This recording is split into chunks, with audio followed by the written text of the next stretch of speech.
You look around you. Water drips. Chains clink. You've been captured, and you're in big trouble now. Perhaps you've been caught breaking into the lair of a crazed scientist, or maybe you're accused of being a Federation spy, or you might be a rogue program who refuses to obey master control. Whatever brought you here, you know you're in for it when David Warner walks into the room and begins to monologue at you. For 60 years, whenever a production needed a snarling, grandiose villain, preferably with a plummy English accent, David Warner got the phone call. After all, if you're serious about your villainy, you definitely need a traditional English actor to get that real quality old-school monologuing. In fact, David Warner took something of a circular route towards the elegantly evil villains from the likes of Tron, Time Bandits, and that one episode of Star Trek The Next Generation with the Four Lights. Born in Manchester, England in 1941, he went straight from school into the Royal Society of Dramatic Arts, or RADA, which is where you go if you want to learn how to be taken seriously while reciting sonnets wearing tights. Following a start in theatre playing more traditional Shakespearean roles, his first move to television was, naturally, a villain role in the BBC's adaptation of Tom Jones in 1963.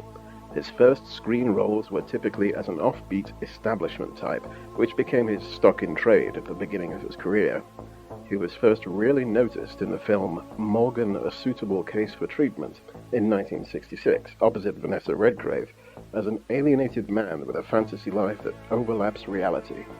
And then in 1970, he was in The Ballad of Cable Hogue, one of the first of a new kind of Western, movies that reflected on the end of that era rather than celebrating it, playing a role both comic and tragic and, for a Sam Peckinpah film, surprisingly non-violent. He only killed, one guy.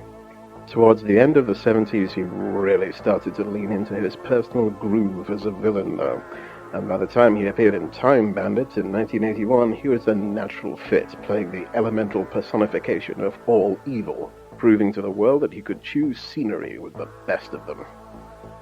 Just as he has helped usher in a new and more thoughtful take on the Western movie in 1970, he was there for the birth of a whole new genre, the effects movie, in 1982, when he played the, villain Sark in the seminal sort of classic Tron.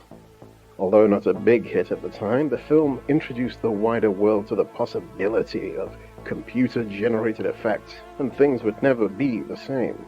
He was a lot of fun as a frazzled Federation diplomat in the, let's face it, pretty terrible Star Trek V, but happily came back for the far superior Star Trek VI as Chancellor Gorkon, and he must have done pretty well to have a Klingon battlecruiser named after the role that turned up in later series. We also all remember his villainous turn as a sadistic Cardassian commandant opposite Patrick Stewart's Captain Picard in the two-part next-gen episode Chain of Command, which, incidentally, established for the first time the military-industrial background of the Cardassian people that would be heavily referenced and expanded upon in Deep Space Nine. That's some pretty deep lore if you think about it, which we do, all the time. But you shouldn't. That's what we're here for.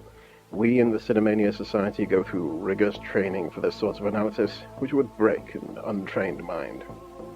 For all his well-deserved reputation for deliciously evil villainy, David actually played against type just as often.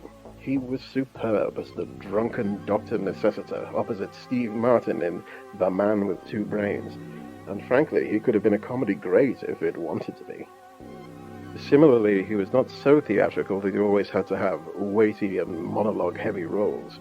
He was more than happy to appear in stuff which is, and let's be kind here, a long way from Shakespeare.